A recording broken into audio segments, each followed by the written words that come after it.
যমুনা টেলিভিশনের উপস্থাপিকার কথা আমাদের সবারই মাথায় আছে। সহজে মনে হয় ভোলার কথা না। কারণ উনি জুলাই কাণ্ডের সময় কিছু নেতাকর্মীদের কিছু প্রশ্ন তুলে খুব ভাইরাল হয়ে গেছিলেন। আমরা পুরো মাথার উপর নিয়ে নাচা শুরু করেছিলাম যে এত সাহসী, এত সাহসী, এত সাহসী।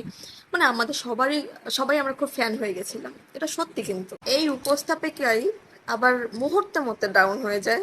মুহূর্তের মধ্যে আমাদের মাথার থেকে মানে তাল গাছের উপর থেকে ঠাস করে নিচে পড়ে যায় কয়েকটা কাজের জন্য। আমার মনে হয় এখন অধিকাংশ মানুষই তাকে পছন্দ করে না। ঠিক না বেঠিক আপনার কমেন্টে জানাবেন। আবার এই জুলাই কাণ্ডের সময় একই রকম ভাবে আর এক উপস্থাপিকা, আমি নাম বলবো না, তিনিও পুরো এখন জাতির গ্রাসে পরিণত হয়ে গেছে। রাস্তাঘাটে তিনি এখন কুইন নামে খ্যাত। মানে কুইন কুইন কুইন। তো বয়স কম, মানে বয়স নাকি 21 বছর, তাহলে তো আরো বেশি মানে চান্স একটা বিষয় হয়ে গেল। Queen without crown. দেওয়ালে দেওয়ালে, মনে মনে, মাথায় মাথায়, চোখে চোখে সবাই আমরা তার ছবি একটা এঁকে ফেলেছি। মানে তিনি হাসলেও ভালো লাগে, তিনি কাঁদলেও ভালো লাগছে, তিনি হতাশ হলেও ভালো লাগছে, মানে তিনি যাই বলছেন না কেন তাই ভালো লাগছে। এই কুইনকে নিয়ে যে পরিমাণ নাচানাচি হচ্ছে, যে পরিমাণ লটকালটকি হচ্ছে, যে পরিমাণ চটকা চটকি হচ্ছে, ভাই রে ভাই, আমি শুধু ভাবছি, শুধু ভেবেই যাচ্ছি যে একজন মানুষ কি পরিমাণে উপরে উঠাতে পারে। তিনি এতই জনপ্রিয় হয়ে গেছেন যে পুরো হিরোইন হওয়ার প্রস্তাব পেয়ে গেছেন।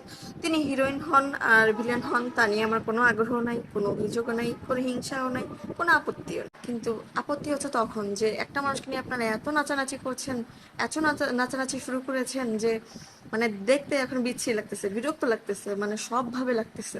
এতটাই বিরক্ত লাগছে যে এখন কুইনকে দেখলেই কেমন যেন তো শঙ্কায় আছে, জানেন তো, যে আপনারা কখন তাকে নিয়ে মানে এত লাফালাফি চটকাচটকি খটকাট ঘটকি করতে করতে কখন যে তার পিন্ডিটা চটকায় ফেলবেন, মানে কখন যে কি বের করে ফেলবেন। আর সেটা নিয়ে পরবর্তীতে আপনারা হাই হতাশ করতে থাকবেন, সেই অপেক্ষায় আছি আর সেটা নিয়ে ভাবছি। কারণ আমরা হলো বাঙালি জাতি, আমরা হলো মাথায় তুলি ঠাস করে নিচে ফেলে দিই। আমরা যখন কারো ভালো লাগে তখন একদম মন উজাড় করে ভালোবাসি, কিন্তু যখনই যখনই তার প্রতি আমাদের মানে ভালো লাগা একটু সরে যায়, তখনই আমরা দুই চোখে তাকে দেখতে পারি না, তার ভালো কিছুই দেখতে পাই না। দোষ একটু পাইলেই হয়েছে। আর ওই মেয়ের যে কোনো দোষ নাই বা ওই কুইনের যে কোনো দোষ নেই এরকম তো কোনো কথা নেই। মানে এখনো দোষটা বেরোয়নি, এক্সপোজ এখনো হয়নি।